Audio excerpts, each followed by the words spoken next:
So we have a Seminole pumpkin here that has its first female flower.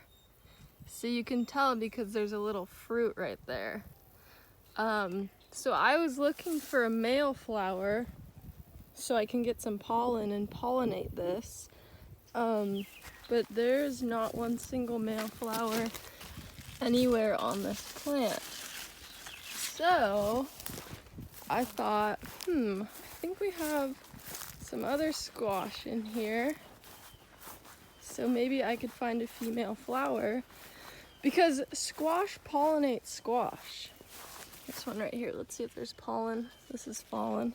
Pollen and it's fallen. Let's see. Yeah, so there's a little bit of pollen in here. Not so much, but we'll see if it works because I think this is all we have right now. But squash pollinates squash. Pumpkins, zucchini, yellow squash, butternut squash, all that type of stuff you can use the pollen. And it's not going to change the fruit at all. But if I planted these seeds, if I planted the seeds from this fruit right here, that would be a hybrid. So I probably won't save the seeds from this fruit. But I'd like to get the fruit, so I'm gonna let me get you in here or try to.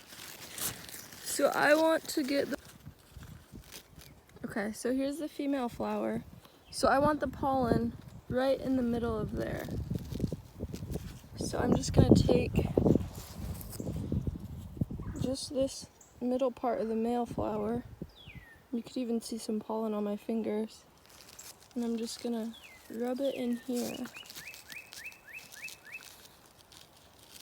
And like I said, there's just a little bit of pollen, but that's the only male flower that we have right now, so we'll see if it works.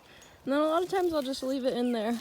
And then the flower, this whole flower will fall off soon, and if it's pollinated, then this fruit will grow. I just wanted to make this quick video to show you guys, if you don't have any female flowers, you could just grab another one from another plant. But like I said, if you go and plant the seeds from that fruit, you will get a hybrid. And some squash hybrids can be poisonous, but don't let that scare you, because if you do get a poisonous fruit, it's gonna taste awful most likely, and you just won't want to eat it. So if you have room, go ahead and grow some hybrids and see how that tastes. But yeah, I just wanted to make this quick video. So if you didn't know you could do that, now you know. And thank you so much for watching.